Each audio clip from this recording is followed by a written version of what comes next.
Is my sweet life style. இன்றைக்கி ஒரு evening routine மாதிரி உங்களோட ஷேர் பண்ணிக்கிறேன். ஒரு சிஸ்டர் கேட்டிருந்தாங்க, கோலம் போடுறதுனால பெண்களுக்கு என்னென்ன நன்மைகள் இருக்குது அப்படின்னு சொல்லுங்கள் அப்படின்னு கேட்டிருந்தாங்க. அவங்களுக்காக நான் கோலம் போடுறதுனால என்னென்ன நன்மைகள் இருக்குது அப்படின்ட்டு உங்களோட நான் ஷேர் பண்ணிக்கிறேன். வாங்க வீடியோக்குள்ளே போகலாம். கோலம் போடுறதுனால நிறைய பெனிஃபிட் இருக்குது. அதில் ஒரு குறிப்பிட்ட ஒரு 10 சொல்கிறேன் நான்.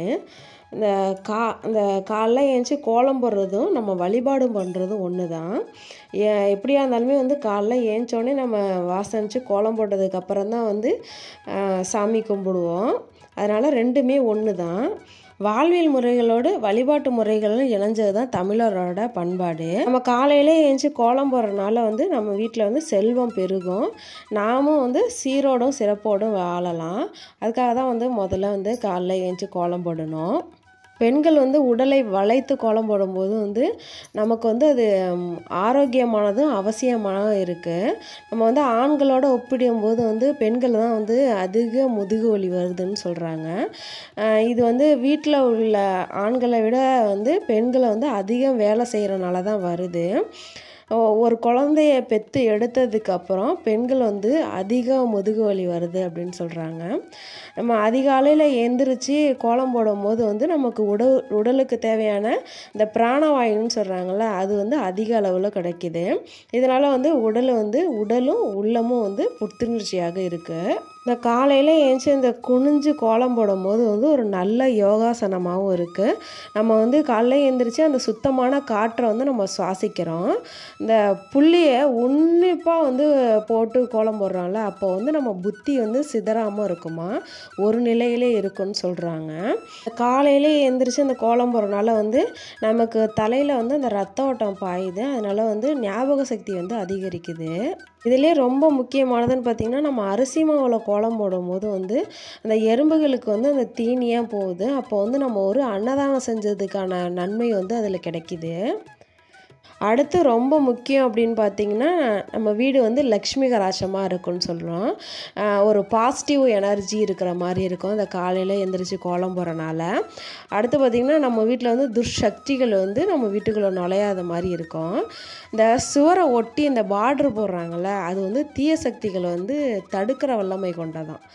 அதனாலே நம்ம இந்தமாரி கோலம்லாம் போடுறது ரொம்ப நல்லது.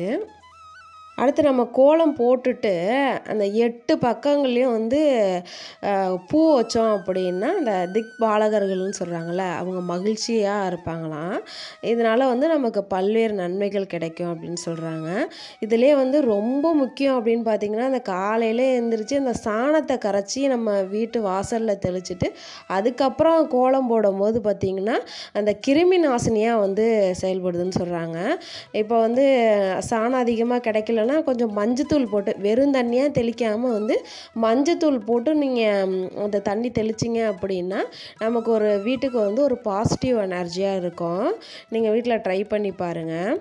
இந்த கோலம் போகிறதுலே மிக சிறப்பான இதுன்னு பார்த்தீங்கன்னா வச்சிங்கன்னா, இந்த மார்கழி மாதத்தில் அந்த அதிகாலை அந்த 4:30 to 6 அந்த நேரத்தில் கோலம் போட்டிங்கன்னா ரொம்ப நல்லது.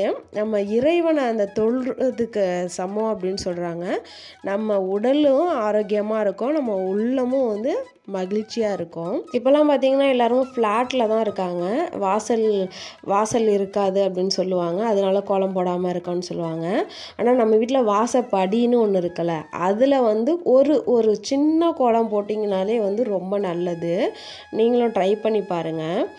அடுத்து ரொம்ப முக்கியம் அப்படின்னு பார்த்திங்கன்னா, இந்த காலையில் எந்திரிச்சு நம்ம கோலம் போடுறோம்ல, அதேமாரி அந்த ஈவினிங் டைம்லேயும் வாசனிச்சு கோலம் போட்டால் ரொம்ப நல்லது. அந்த கிராமப்புறங்கள்லாம் பார்த்திங்கன்னா காலையிலையும் கோலம் போடுவாங்க, அதேமாரி ஈவினிங் டைம்லேயும் கோலம் போடுவாங்க. அதே மாதிரி முன் வாசலுக்கும் கோலம் போடுவாங்க, பின் வாசலுக்கும் கோலம் போடுவாங்க. இப்போலாம் பின் வாசல் இருக்கிறது இல்லை, அதனால் வேண்டாம். காலையில் எழுந்திரிச்சு எந்தளவுக்கு முன் வாசலில் கோலம் போடுறோமோ அதே மாதிரி பின் வாசலும் கோலம் போட்டு அடப்பு இருந்தால் சாணம் போட்டு மொழுகுவாங்க. அப்படி தான் கிராமப்புறங்கள்லாம் இருக்கும். நான் சொன்னது கரெக்டாக இருக்கணும் அப்படின்னு நினைக்கிறேன். இல்லைனா உங்களுக்கு இந்த இது யூஸ்ஃபுல்லாக இருந்துச்சு அப்படின்னா கண்டிப்பாக கமெண்ட் பாக்ஸில் சொல்லுங்கள். உங்களுக்கு இதில் ஏதாவது பெனிஃபிட்ஸ் தெரிஞ்சிச்சு அப்படின்னா அதையும் சொல்லுங்கள், நான் தெரிஞ்சுக்கிறேன். பார்த்திங்கன்னா ஈவினிங் வேலை போயிட்டே இருக்கு. நான் ஊருக்கு போயிட்டு வந்தோம். ஒரு கிட்டத்தட்ட ஊருக்கு போயிட்டு வந்து ஒரு 3-4 டேஸ் ஆகிடுச்சு. இப்போ ட்ராவலில் இருந்தனால ரொம்ப பேக் பெயின்லாம் இருந்தனால ஒரு 1 வீக்காக சரியாக துணியை துவைக்கல. ஊர்லேருந்து எடுத்துகிட்டு வந்த துணி, இங்கே உள்ள துணி அப்படின்னு சொல்லிட்டு நிறையா சேர்ந்துருச்சு. நானும் இன்றைக்கி துவைச்சிடலான்னு சொல்லிட்டு வேலை மட்டும் உக்காஞ்சி துவைச்சிட்டேன். எங்கள்கிட்ட வாஷிங் மிஷின்லாம் இல்லை, கை துவையல்லாம் துவைச்சிக்கிட்டு இருக்கோம். அதனாலே ஒரு ஈவினிங் டைம் போல் நம்ம துவைச்சிடும் ஈஸியாக இருக்கும்னு சொல்லிட்டு தான் பார்த்தேன். பனி அதிகமாக இருக்கனால ஈவினிங் டைம் துவைக்க முடியலை. அதனால காலையிலே துவைச்சிட்டு ஒரு 12 மணி போல் துவைச்சிட்டு அதை வடிய விட்டுட்டேன்.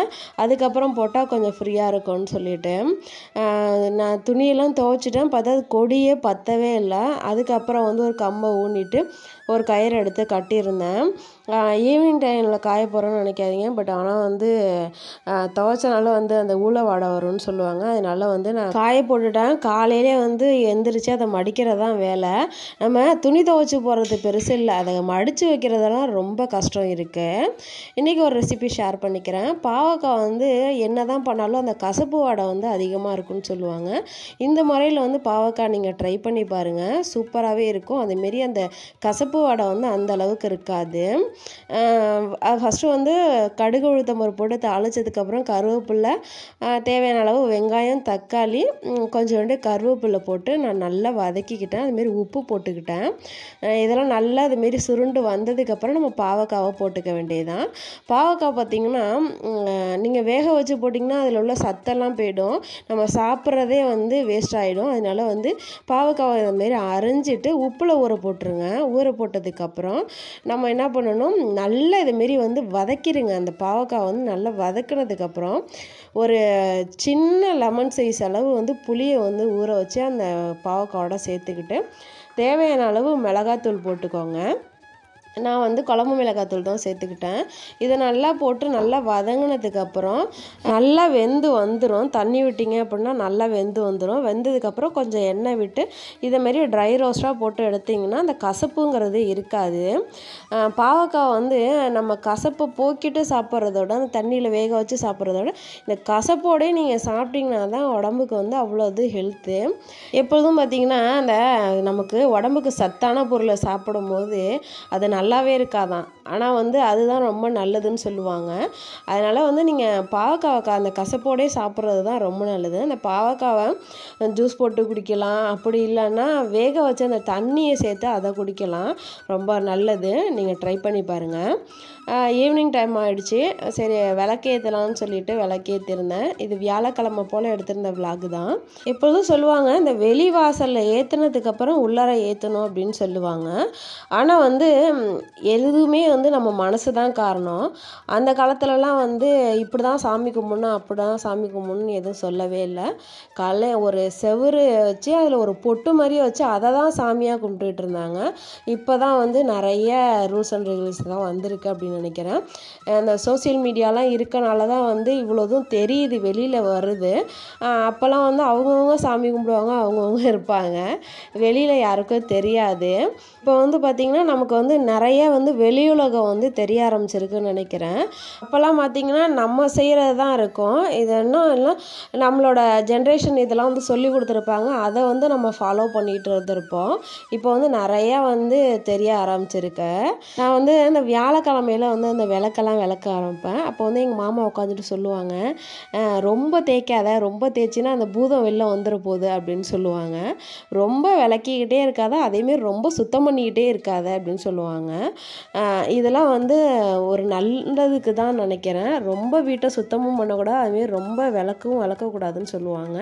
அந்த விளக்கு ரொம்ப அசிங்கமாக இருந்தால் மட்டும்தான் அடிக்கடி விளக்கணும். அப்போல்லாம் அடிக்கடி விளக்கு ஏற்றிட்டே இருப்பாங்க, அதாவது காலையும் சாயந்தரமும் விளக்கு ஏற்றி சாமி கும்பிடுவாங்க. அதனால வியாழக்கிழமை ஒரு நாள் விளக்குவாங்க. இதெல்லாம் கரெக்டாக என்னன்னு தெரில, எனக்கு தெரிஞ்சதை உங்களோட நான் ஷேர் பண்ணிக்கிறேன். இன்றைக்கி இந்த வீடியோ தான் ஷேர் பண்ணியிருக்கேன். இந்த வீடியோ பிடிச்சா லைக் பண்ணுங்கள், ரொம்ப பிடிச்சா சப்ஸ்கிரைப் பண்ணுங்கள். தேங்க்ஸ் ஃபார் வாட்சிங், கீப் சப்போர்ட்டிங் மீ.